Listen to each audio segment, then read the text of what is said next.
इस तरह से कभी भी शिवलिंग पर जल नहीं चढ़ाएं। इस तरह से कदापि भी शिवलिंग पर जल नहीं चढ़ाना चाहिए। हमेशा ही जब भी शिवलिंग पर जल चढ़ाएं, आपको ध्यान में रखना है कि कभी भी पूरब दिशा की ओर मुंह करके जल नहीं चढ़ाएं।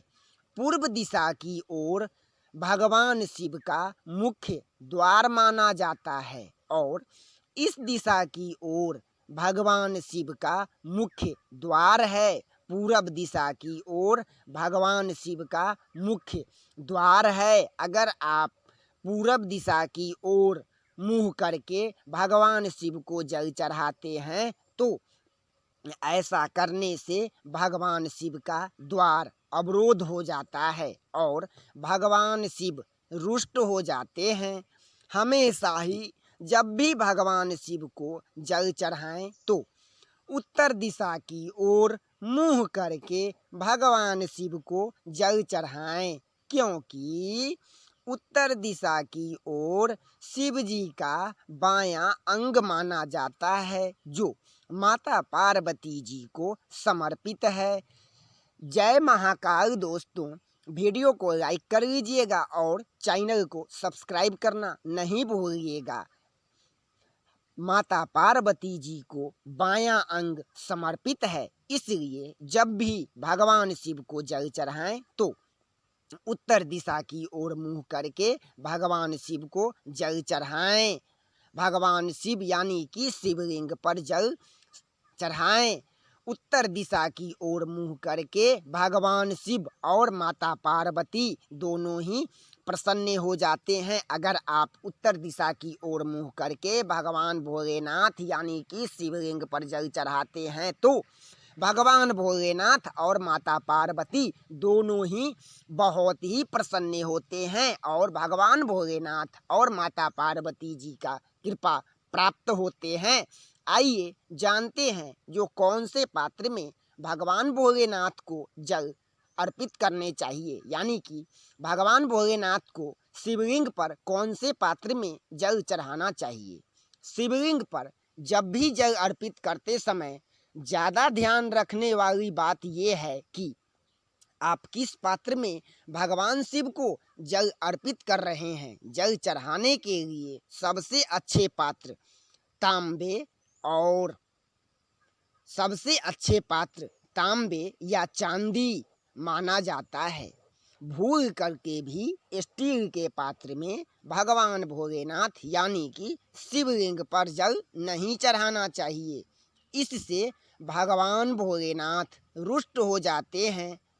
इसलिए स्टील के पात्र में भगवान भोलेनाथ शिवलिंग पर जल अर्पित नहीं करना चाहिए। जल अर्पण के लिए सर्वोत्तम तांबे का पात्र माना जाता है। दोस्तों, एक छोटा सा रिक्वेस्ट है जो आप लोग भूल जाते हैं, वीडियो को लाइक करना और चैनल को सब्सक्राइब करना, क्योंकि इस चैनल पर ज्ञान भरी बातें और भक्ति कहानी और भागवत कथा सुनने को मिलेंगे। दोस्तों, तो सबसे अच्छा है जो तांबे के पात्र में भगवान भोलेनाथ शिवलिंग पर जल अर्पित करना चाहिए। इसीलिए तांबे का पात्र में भगवान भोलेनाथ का जल चढ़ाना उत्तम माना गया है। लेकिन भूल करके भी तांबे के पात्र में शिव जी को दूध नहीं चढ़ाना चाहिए, क्योंकि तांबे के पात्र में दूध रखने से आप जैसे ही तांबे के पात्र में दूध रखते हैं तो वो दूध विष बन जाते हैं। इसलिए कभी भी भूल करके भी तांबे के पात्र में दूध रख करके शिवलिंग पर नहीं चढ़ाना चाहिए, क्योंकि वो विष बन जाते हैं। इसलिए कभी भी गलती नहीं करनी चाहिए। कभी भी शिवलिंग पर आइए जानते हैं जो शिवलिंग पर कैसे जल चढ़ाया जाता है। कभी भी शिवलिंग पर तेजी से जल नहीं चढ़ाना चाहिए।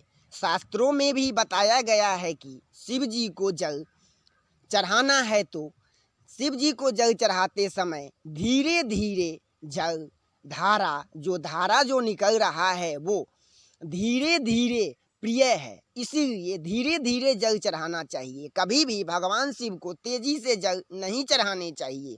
जल चढ़ाते समय ध्यान रखने हैं कि पात्र से जो धार बनते हुए आ रहे हैं वो धीरे धीरे भगवान शिव यानी कि शिवलिंग पर पतली धार में शिवलिंग पर चढ़ाने से भगवान शिव की विशेष कृपा प्राप्त होती है और भगवान शिव प्रसन्न होते हैं।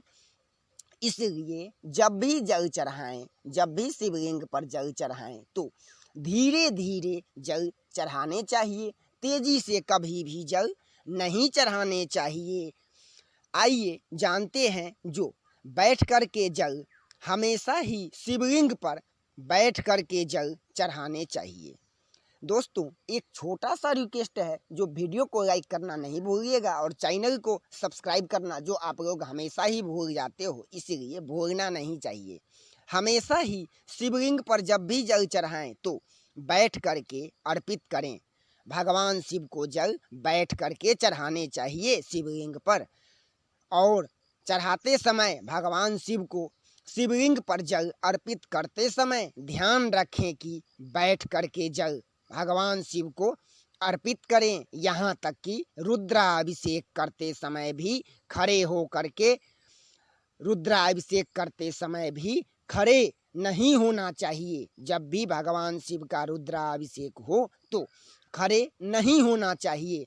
पुराणों के अनुसार बताया गया है कि जो खड़े हो करके शिवलिंग पर, दोस्तों एक छोटा सा रिक्वेस्ट है, जो वीडियो को लाइक करना नहीं भूलिएगा और चैनल को सब्सक्राइब करना नहीं भूलना है। दोस्तों वीडियो को लाइक करना और सब्सक्राइब चैनल को कीजिए, दोस्तों में शेयर करना नहीं भूलिएगा, क्योंकि ज्ञान बांटने से बढ़ता है।